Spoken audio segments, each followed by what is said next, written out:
What if you could become a millionaire without having to win the lottery or change jobs or dramatically scale back on your lifestyle? It sounds like a pipe dream, but best-selling author and financial advisor David Bach says that anyone can do it if they follow a few simple, pain-free steps. His new book is called The Automatic Millionaire. Now, I have to believe that one of the reasons that the advice you offer in your book is so successful is that it starts from a very contrarian premise, one that most of us don't accept, and that is that you don't need a big cash flow or a big salary to accumulate big net worth. Tell me about that. When you open up the book, you learn about a couple called Jim and Sue McIntyre. And this is actually based on a real couple. And what happened was I was a brand new financial advisor. This is in the early 90s. And I was teaching investment seminars. And this couple came up to me at the end of the seminar and said, we want to come into your office and discuss retirement. You know, I'm 52 years old and I'd like to retire. Well, I looked at them and I judged a book by its cover. You know, this guy Jim had on a short sleeve dress shirt, a pocket protector with these pens. He didn't look like somebody who could retire at the age of 52. And he had told me in the class that he'd never really made over $50,000 a year. So when he came into my office, my first thought was, this is going to quite frankly be a wasted meeting. I'm going to have to tell these guys there's just no way they can retire. And they proceed to show me their asset statement. They own 2 homes free and clear. They have over $1 million nest egg saved up. And they have 2 cars paid off and a boat paid off. And I start looking at how much money they make, and they've never made over $55,000 ever. Average income was about $30,000 during their lifetime. And here they are in their early 50s able to retire. Well, let's talk about how the McIntyres became automatic millionaires. That the first principle, pay yourself first. Explain that. They were told by their parents, as many of us have been told, that the first person who needs to be paid when you get a paycheck is you. The opposite of what a lot of people do is they try to budget, and budgeting doesn't work. The McIntyres threw the budget out the window. They sat down and they took the first hour or day of their income, and they paid themselves first. Now, what that means for somebody who's watching this show is it's the same thing. You take the first hour of income and you have it directly put into your RRSP. But the beauty of what the McIntyres did, and this is what other people need to do, is they automated it so that they didn't touch the money. In other words, what we receive, we spend. We spend it on taxes, we spend it on our landlord, our rent, credit cards, utilities, you name it. They had the money taken right off the top, and they had it go into their RRSP, and then they had to go into a home that they bought. And so the magic of what they did is there was no discipline required. And that's the key to the automatic millionaire. It is taking discipline off the table and making it completely automatic. That if you put this money away, your lifestyle will conform to your free cash flow, you won't miss it? Is that basically what you're saying? And that is what I'm saying, and that is the truth. You know, I'm not telling you that you can't have anything. I'm not suggesting that you put off all things you want to do with your life so that someday you can retire and have money. I'm not saying that at all. All I'm saying is if you're going to work 10 hours a day, which most people are doing right now, they're working at least 8, you should keep the first hour or day of your income. That's the first step to being an automatic millionaire. Even if you don't believe you can save an hour a day of your income, then save 30 minutes. The average Canadian right now, based on statistics, is saving less than 10 minutes a day of their income. Think about that for a second. That's crazy. Now, putting money away either in savings or RRSP, I mean, can make you a millionaire because of the miracle of compounding. Right. Tell me how that works. And what the miracle of compound interest is that a small amount of money put away, if you continually do that over a period of time, grows to be a fortune. I talk about in the book the latte factor, because I've had a lot of people say, David, I don't have any money. And I don't have any money to save. I'm living paycheck to paycheck. So I started asking people, can you save $5 a day? Well, the answer is yes, because a lot of us are spending $5 a day on lattes, literally. They're going and they're getting a latte, or they're going and getting bottled water, or they're going and getting cigarettes, whatever the case may be, $5 to $10 a day. You put that away in an RSP, you let it compound. At 10% interest, over 10, 20, 30, 40 years, you go from having tens of thousands of dollars in savings to hundreds to over $1 million in savings. Now, this is why we tell our children to start investing in an RRSP early. What do you tell someone, and there are legions of them now, who are kind of in midlife, who are saying, you know, I really haven't been doing that. I don't have anything in an RRSP. I don't have any savings. The miracle of compounding doesn't work for me. I only got 10 years. Well, here's what I say to people, and I get this question a lot now. I had a woman the other day come up to me. She was 52 years old, and she said, David, I went and I met with a planner. And that I spent $500 on this plan. And the planner basically told me that if I wanted to retire at 62, I need to save $2,000 a month. And she said, I'm only making about $50,000 a year. So basically what he told me is I have to save 75% of my paycheck. So she said, I walked out of that office, aggravated that I spent the money, and discouraged. So I haven't done anything. What do you think? And I looked at her and I said, let me ask you an honest question. Can you save $10 a day? She said, yeah. I said, are you married? Yeah. Can he save $10 a day? Yes. I said, let's start there. Because that means you'll be saving almost $7,500. So if the two of you do that and you use your RSP, which happened that their companies had a match, I calculated out the numbers for her. I said, realistically, you're going to have to work past 62. You'll probably work until your late 60s. But guess what? You do this, you'll still have at least $200,000, $300,000, maybe $400,000 in savings. Now, wouldn't it be better to have $400,000 in savings than nothing? She said, absolutely. I said, why don't we do that? Because the planners aren't explaining it that way. They're not sitting down and saying, guess what? $10 a day can change your life. They're making it too complicated. People who are reading the Automatic Millionaire book right now are saying to me, this is the easiest book I've ever read on money. Why didn't they teach this in school? Is there a psychological predisposition on the other way? They say, you know what, okay, the latte factor, spending big bucks on little things. That's what makes life pleasurable. I need that latte. I can't think about 20 years from now. A lot of people push back on that. I was just on Oprah Winfrey's show, and we had people track their latte expenses for a week. Right. And submit them. And then we had some of these people on the show. And one woman's latte factor for the month was over $1,100. And Oprah rolled out this cart and showed her, you know, if you just cut out like $7 a day, you'd have, and she had real cash, over $288,000. And this girl was in her early 30s, making very good money, and she had less than $10,000 in savings. And it was sort of like a light bulb moment of, look, you don't have to give it all up. You can still get your nails done. You can still get a massage. Just give up a little something so that you can have a lot later.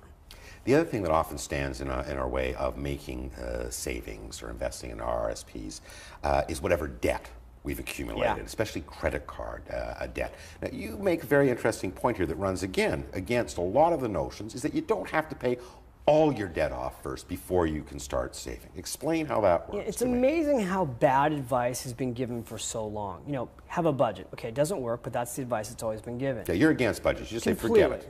Make it automatic. Second advice people are always given is pay off your credit card debt first, then save.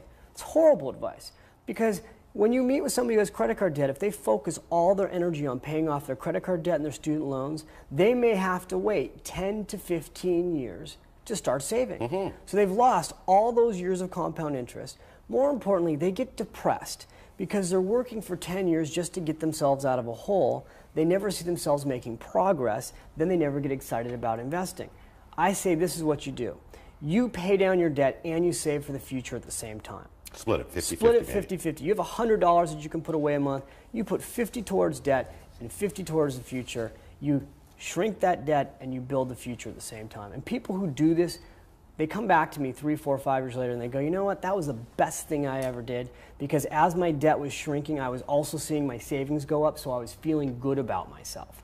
You also have advice for people who feel that they're being crushed under the burden of 18% interest rates on credit cards. What should I do if I've got, you know, all this debt on my credit card? There's a series of things that you can do that are free.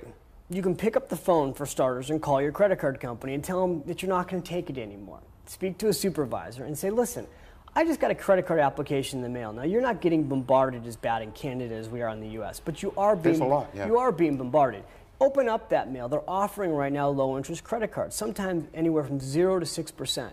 Your current credit card company will lower your interest rate on the phone, I would tell you 7 out of 10 times if you've been paying your bills on time, just by asking. We've done radio shows live where we've gone on the phone and got the credit card company to go from 18% down to 5% in less than 5 minutes. So they'll deal, they'll negotiate. They will deal. And if you don't get the first person to deal, ask to speak to the next person. Call back the next week.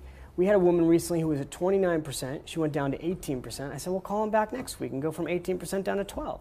And she looked at me and she's like, you can do this? I said, listen, it's a game. This is a game. Money is a game. Business is a game. You just have to play it to win. The line of credit. She's like, I can do that. The line of credit. Yeah. Is that an option? Line of credit on the home? No, a line of credit, a personal line of credit to consolidate my my credit card debt. It is an option. The problem is, and again, this is a problem in the US, and you're starting to see it in Canada right now. The problem is people are pulling equity out of their house to pay off their credit card debt. And guess what? They pay off their credit card debt and they feel good for a few weeks, and a year later they're right back in credit card debt. So I would tell you that that's not the best option, because in most cases, you're pulling equity out of your house, you're building up another loan again, and you're just moving one debt to another debt. The second big cornerstone of your plan, after paying yourself first, is get into the housing market, own a home. You have to. Why is that so important? Home ownership is the secret to all wealth in North America, period. If you are a renter, you are making someone rich, your landlord. If you're making your landlord rich, you're making yourself poor. The thing that blew me away when we made this book, we Canadianized this book. This book came out in the US, but we also Canadianized it at the same time, so that all your tax laws and statistics were covered. The Canadian statistic in 1999, the last time we had data for it, was that the average homeowner was worth almost $140,000. The average renter in Canada had a net worth of less than $2 grand. So 70 times difference. Isn't that unbelievable? Now in the US, it's like $4,000 for a renter and over $140,000 for homeowners. So I have a whole chapter in this book on how to go from being a renter to a homeowner. And the good news for Canadians is that it's easier right now for you to become a homeowner, because you have special tax laws that allow you to borrow up to $20,000 out of your RRSP account if you're single. If you're married, you can borrow up to $40,000. And the Canadian government allows you 15 years to pay that back. Well, that's where you get your down payment. So you pay yourself first, you use your RRSP for a few years, then you take that money out and you go buy your first home. And I will tell you, when you talk to your parents or your grandparents, they will tell you that the best investment they ever made was their home. So before you worry about, should I go back in and buy Nortel right now? Don't worry about the price of Nortel. Go buy a home. You hear people talk about being house poor. Is it wise to get into the market even if you're carrying a big debt? It's not wise to buy too big of a home. You don't want to see your mortgage and your cost for that house exceed 35% of your income. So whatever your income is, you don't want to go past the 35% mark. A lot of people are up to 50. That's a little too high. But I will tell you that if it's a difference between renting or buying a home with 5% down, buy a home with 5% down. You also offer a surprisingly simple advice, and that is pay your mortgage off bi-weekly. Yes. Rather than monthly. Now, someone say, well, what difference could that make? This is an amazing, simple thing that you can do that will basically reduce your debt tremendously. Okay, so you buy a home. Your mortgages here are 25 years long. US, they're 30 years long. You take your mortgage payment, whatever it is. Let's just use $1,000 as an example. You split it in half, $500 every 2 weeks. So you're paying your mortgage basically when you get paid, which makes your cash flow easier anyway. They make it automatic because they pull the money out of your checking account for you to go towards the mortgage. That takes a 25-year mortgage down to 20 years. You shave 5 years off of that mortgage. And you save, on average, in Canada, over $46,000 in interest payments. Now, the reason this works is that there's 52 weeks in a year. So you end up making, without really realizing it, one extra payment a year. And it's very important, I understand, that you tell the bank that this additional payment is going for principal, not interest. Absolutely. And in fact, I'll tell you something. When you make that extra payment and it goes towards the principal, not only do you have to make sure you tell them, but you need to document it. Because one thing people don't know is that some of these banks take that extra payment and they put it in a holding tank. They actually have a holding tank account for extra interest payments. So again, it's a scam. You got to make sure that that extra money goes towards principal, because that's how you get that mortgage reduced. Now, I know that you and others say pay off that mortgage as quickly as you can as part of that debt-free strategy. Yeah. But there's another school of thought that says, interest rates are so low right now. I should have the fat of mortgage as I can. The cost of money has never been less. And take even remortgage my property. Take that extra money and get into the stock market and deduct those interest payments. The stock market's not guaranteed. Debt-free is guaranteed. You can always pull that money out later and go invest it if you want to. So I just think it's a great goal. Now, I don't tell people to pay off their mortgage in one lump sum. I'm just suggesting take that 25-year mortgage and pay it off in 20 years. What the McIntyres did, which I think is brilliant, is they paid off one home. So they bought a home in their early 20s and they were debt-free by their 40s. And instead of spending that extra cash flow, they rented their first home, bought a second home, paid that home off early. So that by the time they reached their 50s, they owned 2 homes free and clear. One was a rental property, one they lived in. Great strategy. Now, since the stock market crash of spring of 2000, I mean, many of us are still pretty puck shy about getting into into the hockey about getting into the equity markets. But against that, you look and you say, you know, the real, you know, stable investments, GICs and what have you, are 3%. I know. I mean, the kind of returns that you're talking about really accumulating significant wealth, you know, are closer to 10. Yeah. What do you do with your extra investment cash flow that doesn't put your fundamental savings at risk? Really good question. Let me just explain something, because this is what really ruins people's lives financially. They go back and forth. It's like have you ever been like in the grocery store and you have your cart and you're in the aisle and your aisle just stops and you look over there and you go, that aisle's moving. So you move to the other aisle and then you get in the other aisle and that aisle stops and the aisle that you were in just goes speeding right through. It happens in the cars too. I call that lane switching. People do that with investments. They go from all their money in GICs to the stock market's taking off like it just did last year, and they put all their money in the stock market. Then the moment they get in the stock market crashes. They go, I knew that was a mistake. They go back to GICs. They're always going backwards and back and forth.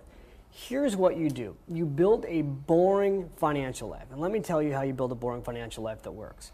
You put about 30% of your money into GICs, guaranteed investments. Then you put another 30% of your money into real estate, like your home or rental property. And that leaves you with another 40%. And you put that money into the stock market. And you buy an index fund. And you put some of that in the Canadian stock market because you have to. And you put the rest that you're allowed to into the global index fund. So that guess what? You got total diversification on the stock market. You got real estate in your portfolio. And you got guaranteed investments.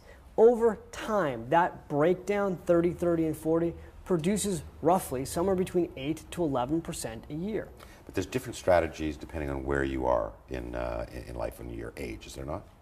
There is. And as people get older, you always hear you need to be more conservative. But a lot of people who are older haven't saved a lot of money. And so people who are in their 50s, guess what? You are not at the end of your life now. You're really in the middle, because a lot of people 50 today are going to live to be 100. They really are. You know, my grandmother lived to be 86.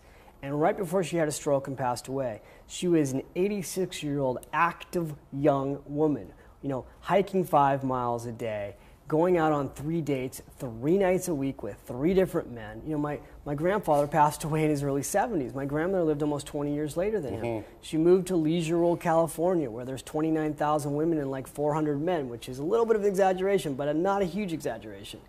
And she had the money to enjoy her retirement. She was buying growth stocks at 86 years old.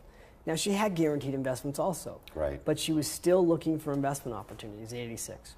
We're finally seeing a return to mutual funds. You know, the market is still a little dodgy, but there's money going into.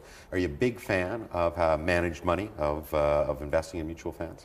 I'm a big fan of having your money be boring. So here's what's really boring. Index funds. Right. You know, buying an index fund. These are the ones that track the stock market. Yeah, the ones that track the stock market, they're totally diversified and they're going to match the market. And here's the truth. And people hate to hear this because I was a money manager. The reality is it's very hard to outperform the stock market. Very rarely are you able to do it. So I see nothing wrong with matching the stock market. And if I'm going to try and buy an actively managed mutual fund that, you know, will potentially outperform the stock market, then I want a fund that's been around for over 20 years. That's got a track record that can prove to me that they've got the ability to outperform the stock market. But quite frankly, matching the stock market should be just fine.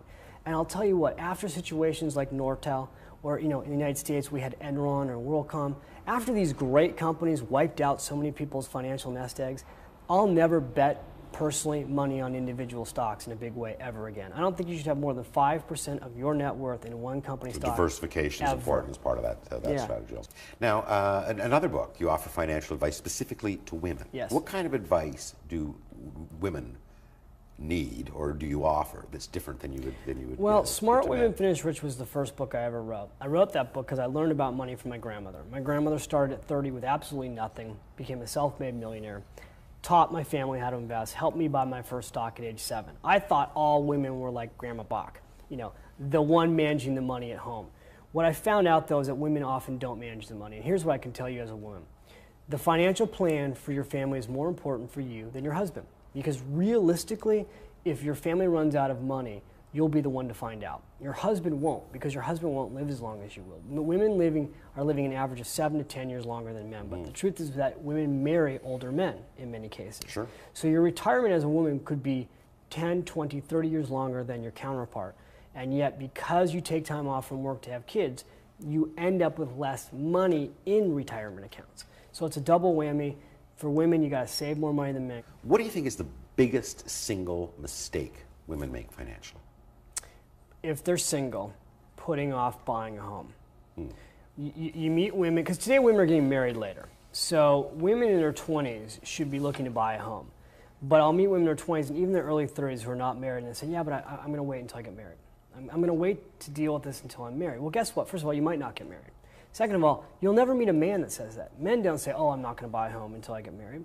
And the reason men have more money than women is not that they're earning more. It's that they start investing sooner.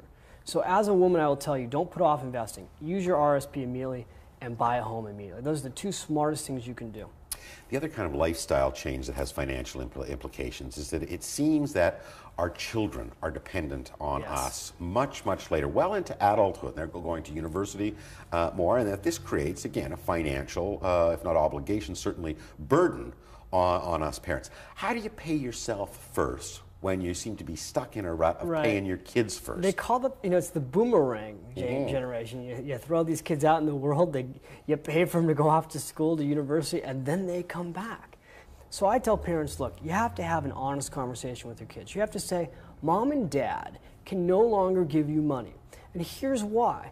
We don't want to live with you for the rest of your life. See, at some point, if we don't have money put aside, you'll have to be the one who has a job, and we'll be staying at your house. So Mom and Dad want to have enough money to have our own retirement, and we don't want to be a financial burden to you, which, believe me, you don't want us to be a financial burden to you. So it's now time for you to go off and get a job and pay for your home and pay for your food.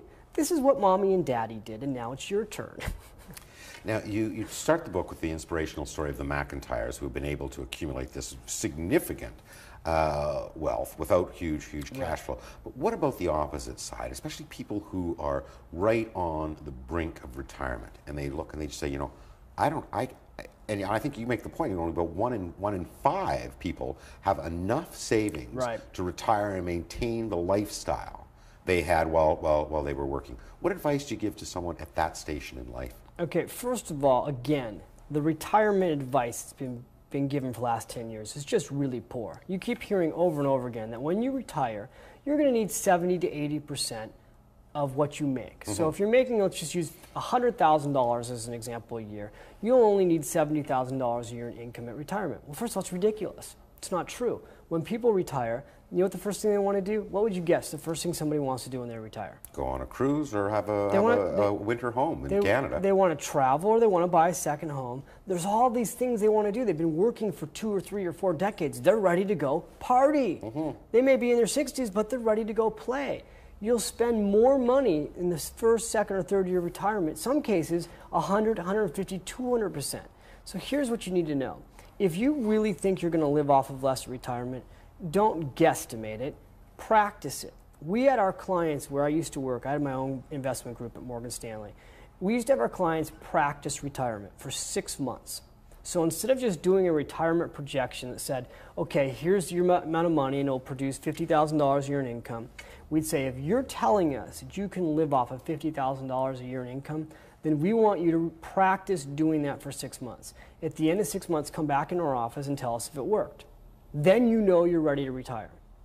The clients that listened to us and practiced doing that had a really enjoyable retirement because they knew that they could do it, they didn't have to worry. The ones that didn't practice it are the ones that got into big surprises.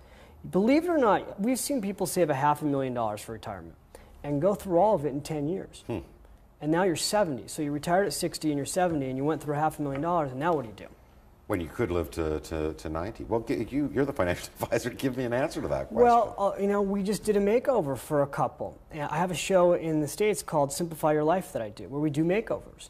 And we did a makeover for a wonderful couple, 70 and 71, live in a beautiful home, have all the nice clothes, had a nice lifestyle, had a $500,000 retirement nest egg, and went through it in 11 years. They're down to $50,000. And you know what they're having to do? sell their home. And we had to show, they're going to have some money when they sell this home, fortunately, because this home's gone up in value a lot. Right. But they're having to sell their home and move to a much, much smaller place in a neighborhood that's not where their friends are. And it's going to be a tough adjustment for them. And the look in their eyes as we went around with these camera crews doing reality TV, showing them what they're going to have to go live in, was brutal. What should have they done? Well, they really should have practiced retirement, and they made the fatal mistake that retirees make. They lived off of 10% of their nest egg a year. So they had $500,000. Well, when the market was going up at 20% clicks, they would say, oh, geez, $500,000 made 100 grand this year. So they would spend 100 grand. Well, then the market went down, and they kept spending at that rate. And that's how you can go through a nest egg in 5 to 10 years. Finally, you say that even if you aren't a millionaire, you could feel like one by a simple process of tithing, allocating again a small portion of your free cash flow to charity. Yes. Given how much difficulty everyone has in just savings, I mean, what purpose could this particularly solve? First of all, the Automatic Millionaire book ends with the chapter on tithing. And it ends on the chapter on tithing because honestly, this book is not about just being a millionaire. The truth is that what money does is it buys you your freedom. It buys you your freedom to spend your energy on what matters most to you, which is hopefully your family, your friends. It's also your community. And I honestly believe with all my heart that it's not just about making yourself rich, it's about taking part of what you make and giving it back to help others. Now, I don't tell you in this book, oh, you should tithe, you should give back to your community or your church 10% of your income, which so many people do. I just suggest that something that comes to you should go back. And if you are living paycheck to paycheck and you start just giving a little bit away, first pay yourself first, then give a little bit away, what you'll see is that it comes back to you tenfold. I really believe that. You make the world a better place and good things happen.